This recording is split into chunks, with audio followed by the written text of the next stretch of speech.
الرحمن الرحیم كتب عليكم إذا حضر أحدكم الموت إن ترك خيرا الوصية للوالدين والأقربين بالمعروف حقا على المتقين صدق اللہ العظیم۔ حمد و صلوات کے بعد اللہ تعالیٰ کے فضل اور توفیق سے آج ہمیں سورہ بقرہ کی آیت نمبر 180 پڑھنے کی سعادت حاصل ہو رہی ہے۔ اس آیت مقدسہ میں خلاق ارض و سماوات نے وصیت کا حکم ارشاد فرمایا کہ جب کسی بندے کو موت کا وقت قریب ہو تو وہ وصیت کرے۔ یہ جو حکم ہے یہاں پہ جس انداز سے وصیت کا حکم یہاں پہ بیان کیا گیا، یہ حکم اگرچہ منسوخ ہو چکا ہے، یعنی وصیت کا جو واجب ہونا تھا وہ تو ختم ہو چکا ہے، لیکن بہرکیف وصیت اپنے جواز کے ساتھ اپنی جگہ پہ قائم ہے۔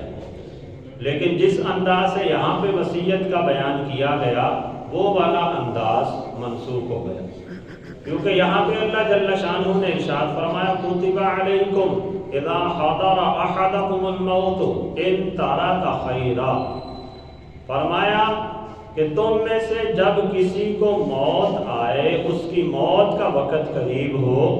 اور وہ کوئی مال چھوڑ کے جا رہا ہو، اس کے پاس وراثت کا کوئی ترکہ ہو، کوئی مال ہو،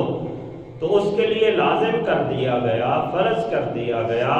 الوصیۃ للوالدین والاقربین بالمعروف، کہ وہ وصیت کر جائے اپنے ترکہ کی اپنے والدین کے لیے، اپنے قریبی رشتہ داروں کے لیے معروف طریقے کے ساتھ، دستور کے مطابق وہ اپنے والدین کے لیے بھی وصیت کر جائے کہ اتنا میرے والدین کو دے دیا جائے، اور دیگر عزیز و اقربا کے لیے بھی وصیت کر جائے کہ اتنا اتنا میرے فلاں فلاں رشتہ دار کو دے دیا جائے۔ حقاً علی المتقین، یہ پرہیزگاروں پر حق ہے۔ تو احباب دی وقار، یہ جو حکم ہے یہ اس وقت تک تھا جب تک میراث کے شرعی احکام اللہ تعالیٰ نے نازل نہیں فرمائے تھے، جب تک وراثت کا شرعی حکم اور ورثاء کے شرعی حصے رب تعالیٰ نے قرآن میں مقرر نہیں فرمائے تھے، اس وقت تک ہر بندے کے لیے یہ لازم تھا کہ اگر اس کی موت کا وقت قریب آ جائے اور اسے موت کے آثار نظر آ جائیں تو اس کے لیے لازم تھا کہ اگر اس کے پاس مال ہے تو وہ اپنے رشتہ داروں کے لیے وصیت کر کے جائے، اپنے آباء و اجداد کے لیے وصیت کر کے جائے کہ میری والدہ کو اتنا ملے، والد کو اتنا ملے، بھائی کو اتنا ملے، بیوی کو اتنا ملے، بیٹی کو اتنا ملے۔ لیکن جب اللہ کی طرف سے وراثت کے احکام نازل ہو گئے، قرآن کریم میں چوتھے پارے کا جو سیکنڈ لاسٹ رکوع ہے، اس کے اندر اللہ جل شانہ نے وراثت کے تمام احکام بڑی تفصیل کے ساتھ بیان کر دی کہ ماں باپ کو کیا حصہ ملے گا، اولاد کو کس طرح سے حصہ ملے گا، بیوی کو اولاد کے ہوتے ہوئے کتنا ملے گا اور اولاد نہ ہو تو پھر کتنا ملے گا،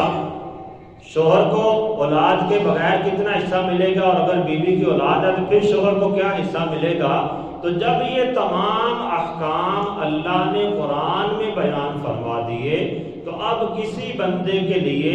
اپنے والدین کے لیے یا یہ جو قریبی رشتہ دار ہیں جن کا وراثت میں حصہ مقرر کر دیا گیا، ان کے لیے اب وصیت کرنا درست نہیں۔ اس کے بارے میں پھر حضور کی حدیث مبارکہ آ گئی کہ لا وصیت لوارث، کہ جو وارث ہے اب اس کے لیے وصیت نہیں۔ اب جو وصیت ہے وہ دیگر کاموں کے لیے بندہ کر سکتا ہے، اگر ورثاء کے لیے وصیت کرے گا تو پھر اگر باقی سارے ورثاء اس پہ رضامند ہوں گے، وہ خوشی با رضا جس کی وصیت کی ہے میت نے اس کو اگر دینا چاہیں اضافی تو دے سکتے ہیں، ورنہ جو ورثاء ہیں جن کے حصے اللہ نے قرآن کے اندر بیان فرما دیے ان کے لیے اب شرعن وصیت معتبر نہیں ہوگی۔ اب یہ ہے کہ بندہ دیگر کاموں کے لیے وصیت کر سکتا ہے، اگر اس کے پاس مال ہے تو جو اس کے ورثاء میں شامل نہیں ہیں ان میں سے کسی کے لیے وہ وصیت کر سکے، یا کسی مسجد کے لیے وصیت کر جائے، کسی مدرسہ کے لیے وصیت کر جائے، یا اپنی زندگی کے اندر جس قدر چاہے صدقہ و خیرات کر جائے، یہ اس کے لیے شرعاً جائز ہے۔ لیکن یہاں پہ جو بیان کیا گیا کہ کتب علیکم اذا حضر احدکم الموت ان ترک خیرا الوصیۃ للوالدین والاقربین بالمعروف، کہ تمہارے لیے فرض کر دیا گیا، لازم کر دیا گیا کہ تم میں سے جب کسی کی موت کا وقت قریب ہو، اگر وہ مال چھوڑ کے جا رہا ہے تو اپنے والدین کے لیے اور اپنے قریبی رشتہ داروں کے لیے وصیت کر جائے دستور کے مطابق۔ تو میں نے بتایا جب وصیت تب تک لازم تھی جب تک شرعاً وراثت کے احکام بیان نہیں ہوئے تھے۔ اب چونکہ وراثت کے احکام اللہ نے خود بیان فرما دیے ہیں، اب وصیت کرنے کی ضرورت نہیں ہے۔ اب جو بھی مال چھوڑے گا خود بخود ہی جو شریعت نے اس میں سے حصہ مقرر کیا ہے اسی کے مطابق اس کے والدین کو بھی مل جائے گا اور بیوی بچوں کو بھی حصہ مل جائے گا، لہذا اب ورثاء کے لیے وصیت کرنا یہ درست نہیں ہے۔ اب یہ کہ دیگر کاموں کے لیے بندہ وصیت کر سکتا ہے، اور دیگر کاموں کے لیے بھی اپنے پورے مال کی وصیت کرنا یہ درست نہیں ہے۔ شریعت نے یہ اصول دیا کہ بندہ اپنے مال میں سے زیادہ تہائی مال کی وصیت کر سکتا، یعنی اگر اس کے پاس ترکہ 3 لاکھ کا ہے تو وہ اس میں 1 لاکھ روپے تک کی وصیت کر جائے گا۔ اگر 1 لاکھ تک کی اس کی وصیت ہوگی تو ورثاء کے لیے اس کی وصیت کو پورا کرنا یہ لازم ہوگا۔ اگر وہ وصیت کو پورا نہیں کریں گے تو ایسی صورت میں وہ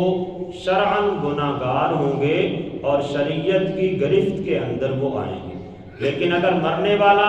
اپنے ترکہ کی 1/3 حصے سے زائد وصیت کر جاتا ہے تو ایسی صورت میں 1/3 حصے تک کی اس کی وصیت معتبر ہوگی، اتنے حصے تک اس کا عمل کیا جائے گا اور اس کے علاوہ باقی اس کی وصیت جو ہے اسے چھوڑ دیا جائے گا۔ تو اللہ تعالیٰ کی بارگاہ میں دعا ہے کہ اللہ تعالیٰ ہم سب کو قرآن و سنت کے احکامات کو سمجھنے کی توفیق عطا فرمائے۔ مزید آگے 2 آیات وصیت کے احکام کے متعلق ہی آ رہی ہیں، انشاءاللہ ہم کل اسے بیان کریں گے۔ اللہ تعالیٰ ہم سب کو دارین کی سعادت